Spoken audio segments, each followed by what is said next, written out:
Super കൺമണി സീരിയലിൻ്റെ latest promo വിശേഷങ്ങളിലേക്ക് എല്ലാവർക്കും സ്വാഗതം. അങ്ങനെ മാനസയെ തറ പറ്റിച്ചുകൊണ്ട് തന്നെ കൺമണി വീണ്ടും എല്ലാവരുടെയും മുന്നിൽ സൂപ്പർ കൺമണി ആവുന്നു. ശത്രുക്കൾ പോലും ആദരിക്കുന്ന ഒരു ധൈര്യത്തിലേക്കും കഴിവിലുള്ള ഒരു പെൺകുട്ടിയാണ് താനെന്ന് അവൾ ഒരിക്കൽ കൂടി തെളിയിക്കുന്നുണ്ട്. കൃഷ്ണനെയും കുടുംബത്തിനെയും രക്ഷിക്കാനാണ് താൻ ജനിച്ചിരിക്കുന്നത് എന്ന് തോന്നിപ്പിക്കുകയാണ് കൺമണി ഓരോ നിമിഷവും. സാഗറിനെയും കുടുംബത്തിനെയും കൺമണി ഇല്ലായിരുന്നെങ്കിൽ ഞങ്ങൾ എന്ത് ചെയ്തേനെ? ആ അനിരുദ്ധിൻ്റെയും മാനസയുടെയും വരുണിൻ്റെയും ചതിയിൽ തങ്ങൾ അകപ്പെടില്ലായിരുന്നോ എന്നുള്ള ചിന്ത സാഗർ കുടുംബത്തിൽ ആൻറ്റിയമ്മയ്ക്ക് വരെ തോന്നിക്കൂടാകുകയൊന്നുമില്ല. ആൻറ്റിയമ്മയ്ക്ക് ഇനിയെങ്കിലും മാനസയുടെ തനി നിറം മനസ്സാകും എന്നുള്ള കാര്യം ഉറപ്പാണ്. ഇനിയും മനസ്സിലായില്ലെങ്കിൽ അവരെന്ത് തരം സ്ത്രീയാണെന്ന് അറിയില്ല. ആര് വെറുത്താലും തൻ്റെ ക്രഷ് സാറിനും കുടുംബത്തിനും വേണ്ടി തൻ്റെ ജീവൻ വേണമെങ്കിലും നഷ്ടപ്പെടുത്താൻ കൺമണി ഒരുക്കമാണ്. ആൻറ്റിയമ്മയോട് സുജാത ഇപ്പോൾ മനസ്സിലായല്ലോ, ചേച്ചിയമ്മയ്ക്ക് നിങ്ങളുടെ പുന്നാര മാനസയുടെ തനി നിറം എന്ന് ചോദിക്കുന്നുണ്ട്. അവരപ്പോൾ നിരാശ കൊണ്ടാണോ എന്നറിയില്ല, ഒന്നും പറയാനാകാതെ നിൽക്കുകയാണ്. അവരും പ്രതീക്ഷിക്കുന്നില്ല മാനസയുടെ ആ ഒരു നീക്കം. താൻ ആരുടെ മുന്നിൽ ജയിക്കാൻ ആഗ്രഹിച്ചോ അവരുടെ മുന്നിൽ തന്നെ തോറ്റു തുന്നം പാടിക്കൊണ്ടിരിക്കുകയാണ് കേട്ടോ മാനസ. കൺമണിയുടെ കാല് വിളിക്കുന്നുണ്ട് മാനസ. പ്ലീസ് കൺമണി, ഞാൻ കുറ്റക്കാരിയല്ല എന്നൊക്കെ പറയുന്നുണ്ട്. SP ശ്രദ്ധ മേഡം വന്നിരുന്നല്ലോ, അവർ കൈയോടെ മാനസയെ പൊക്കുമ്പോഴാണ് കേട്ടോ അവൾ അങ്ങനെ പറയുന്നത്. എന്തൊക്കെ താണ് കേണ് പറഞ്ഞാലും തൻ്റെ കൃഷി സാറിനെയും കുടുംബത്തെയും ചതിക്കാൻ നോക്കിയ മാനസയെ വെറുതെ വിടാനൊന്നും കൺമണി തയ്യാറാകില്ല. വെറുതെ വിട്ടാൽ ഇനി അടുത്ത പണിയുമായിട്ട് അവൾ വരുമെന്ന് കൺമണിക്കറിയാം. കൂട്ടുപ്രതി എന്ന നിലയിൽ വരുണും മിക്കവാറും ജയിലിലേക്ക് പോകേണ്ടി വരും.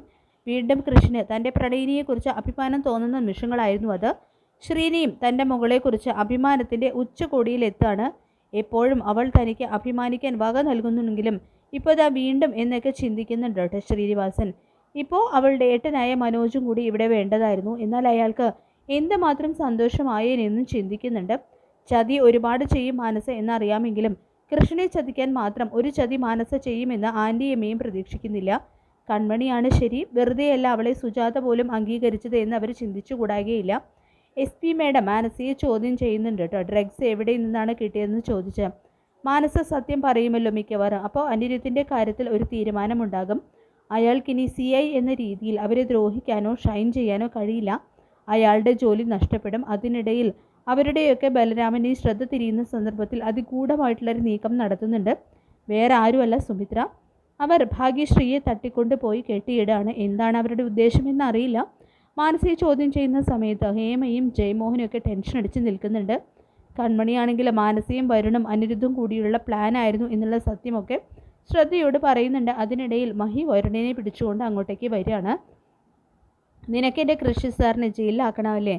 കൃഷി സാറിന് എന്തെങ്കിലും അപകടം വരണമെങ്കിൽ ഞാനില്ലാതാകണം എന്നുള്ള പഞ്ച് ഡയലോഗ് മാനസയോട് പറയുന്നുണ്ട് കൺമണി. അങ്ങനെ മാനസയും കൊണ്ട് പോലീസ് പോകുന്നു. അതൊക്കെ കഴിഞ്ഞ് ഏറ്റവും വിലപിടിപ്പുള്ള സമ്മാനം തന്നെ കൃഷി കൺമണിയുടെ നെറ്റിയിൽ കൊടുക്കുന്നുണ്ട് കേട്ടോ. കൺമണിയും കൃഷിൻ്റെ കവിളിൽ തൻ്റെ സ്നേഹം കൊടുക്കുകയാണ് കേട്ടോ ചെയ്യുന്നത്. അങ്ങനെ സൂപ്പർ കൺമണി സീരിയലിൻ്റെ വളരെ രസകരമായിട്ടുള്ള മുഹൂർത്തങ്ങളാണ് വരാൻ പോകുന്നത്. ഈ റിവ്യൂ ഇഷ്ടപ്പെട്ടെങ്കിൽ ലൈക്ക് ചെയ്യുക, ചാനൽ കൂടി ഒന്ന് സബ്സ്ക്രൈബ് ചെയ്ത് സപ്പോർട്ട് ചെയ്യുക. താങ്ക്